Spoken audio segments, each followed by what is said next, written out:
ଆଉ ଗୋଟେ ହେଇ ଆସିଛି 1 ନମ୍ବର ଷ୍ଟୋରି। ବଞ୍ଚିଥିଲା ବେଳେ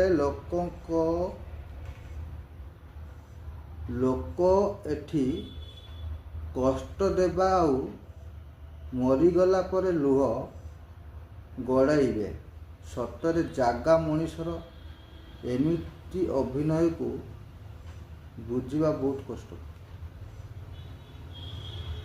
ଯେଉଁ ଲୋକମାନଙ୍କର ଆଖି ଟିକିଏ ଟିକିଏ କଥାରେ ଉଦା ହୋଇଥାଏ ସେମାନେ ହୃଦୟକୁ ଦୁର୍ବଳ ନୁହଁ, ବରଂ ସେମାନଙ୍କର ହୃଦୟ ଅତ୍ୟନ୍ତ ସଫା ଥାଏ।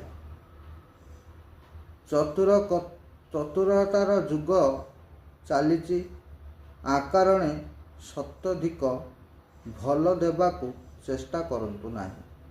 ଯେ ଯେଉଁ ଭାଷାରେ ବୁଝେ ତାହାକୁ ସେହି ଭାଷାରେ ହିଁ ବୁଝାନ୍ତୁ। ଜୀବନରେ ଗୋଟାଏ ନିୟମ ରଖ, ସିଧା କଥା କୁହ, ସତ୍ୟ କୁହ। କୁହ ଉପରେ କୁହ ଯିଏ ନିଜର ହୋଇଥିବେ ସିଏ ଭଲସେ ବୁଝିଯିବେ, ଆଉ ଯେ ନାମକୁ ମାତ୍ରା ଥିବେ ସେ ଦୂରେଇ ଯିବେ। ମନେ ରଖ, କେବେ ବି ପର କଥା ଶୁଣି ନିଜର ଲୋକକୁ ଏତେ ଅବିଶ୍ୱାସ କରିବା ଠିକ୍ ନୁହଁ। କାରଣ ସମ୍ପର୍କ ସର୍ବଦା ନିଜର ହିଁ ହୋଇଥାଏ, ପରର ନୁହଁ।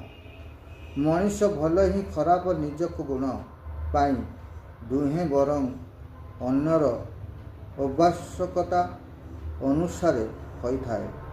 ଯାହାର ସେହି ସ୍ୱାର୍ଥ ପୂରଣ କରିପାରିଲା ତାହା ପାଇଁ ଭଲ, ଯାହାର ସ୍ୱାର୍ଥ ପୂରଣ କରି ନ ପାରିଲା ତାହା ପାଇଁ ଖରାପ ହୋଇଥାଏ। ଜୀବନରେ ସଫଳ ହେବାକୁ ହେଲେ କଥା କମ୍ ଏବଂ କାମ ବେଶୀ ଅତ୍ୟନ୍ତ।